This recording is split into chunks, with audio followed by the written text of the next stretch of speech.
I was desperate. That's the only reason I took the job. The ad on Craigslist was vague. Night clerk wanted, middle of nowhere, $25 an hour, cash. When I arrived at the gas station, it looked like a relic from the 90s. The owner, a guy named Earl, didn't ask for a resume. He just looked at my hands, nodded, and handed me a crumpled piece of paper. "Read it," he grunted. "Memorize it, follow it, or don't bother coming back." Then he got in his truck and drove off, leaving me alone in the buzzing silence of the neon lights. I looked at the note. It was a list of rules. Strange rules. Keep the door locked between 1 a.m. and 1:15 a.m. No matter who knocks. If the phone rings and there's no caller ID, answer it, but do not speak first. If you see a man in a trench coat standing by pump number 4, turn off the outside lights immediately. Do not look at his face. If the power goes out, hide behind the counter. Count to 100 before you check the breaker box. Never, under any circumstances, acknowledge the scratching sound coming from the ceiling vents. I laughed. I actually laughed. I thought Earl was hazing the new guy. I crumpled the paper and threw it on the counter. Big mistake. Mirror World Tales. The first few hours were boring. Just a few truckers buying coffee. But at exactly 12:45 a.m., the atmosphere changed. The air got heavy. The buzzing of the refrigerator grew louder. Then the phone rang. I reached for it instinctively. Then I froze. No caller ID. I picked it up. "Gas and Go, how can I help you?" I said cheerfully. Silence. Then a voice. Not human. It sounded like grinding metal. "You spoke first." My blood ran cold. I slammed the phone down. My heart was hammering against my ribs. I looked at the list again. Rule 2. Do not speak first. I had already broken one. Suddenly, the lights in the store flickered. I tried to calm myself down. "It's a prank," I whispered. "Just a prank." I looked at the security monitors. That's when I saw him. Pump number 4, a tall figure, wearing a long, dark trench coat. He was just standing there, perfectly still. He wasn't pumping gas. He wasn't moving towards the store. He was just facing the glass. I squinted at the screen. I couldn't make out his face. It looked blurry, like static on an old TV. Then he took a step forward. Panic surged through me. Rule 3. Turn off the lights.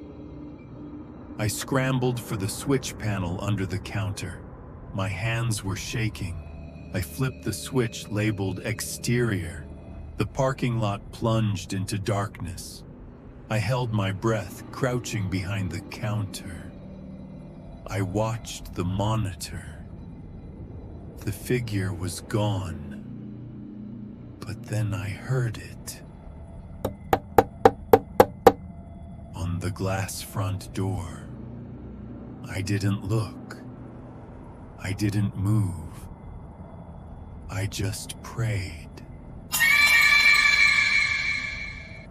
By 3 a.m., I was a nervous wreck. Every shadow looked like a monster. Then came the sound.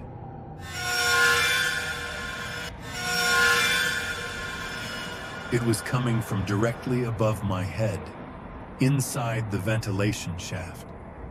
It sounded heavy. Too heavy for a rat.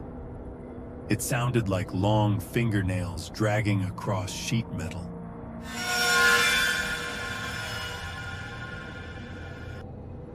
It was moving from the back of the store towards the front, towards me. I stared at the vent cover. It was slightly loose. Rule 5.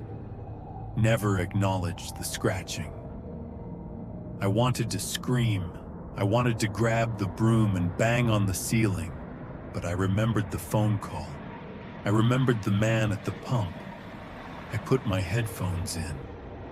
I turned the music up to max volume. I squeezed my eyes shut. I could still feel the vibration of the scratching in my teeth. It stopped right above me. A drop of thick black liquid dripped from the vent onto the counter. I didn't wipe it up. I didn't look up. I just stared at the floor. Suddenly, the music in my headphones died. The hum of the fridge stopped. Total darkness. The emergency lights didn't kick in. Rule 4. I dove behind the counter, curling into a ball. 1, 2, 3. I started counting. I heard the front door chime.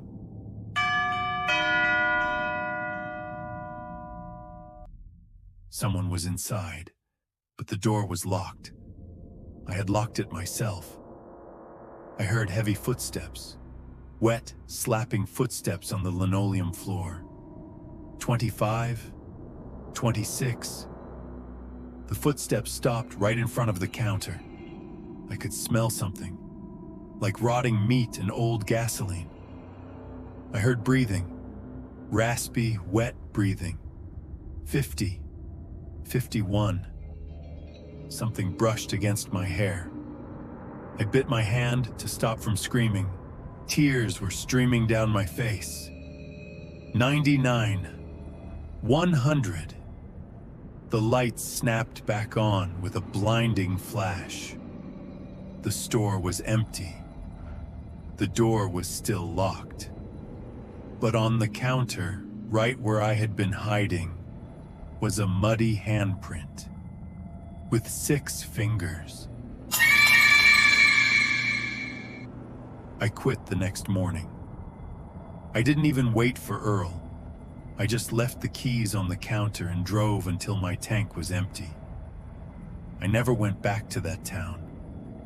But sometimes, late at night, when I'm alone in my apartment, I can hear it. And I know better than to look up.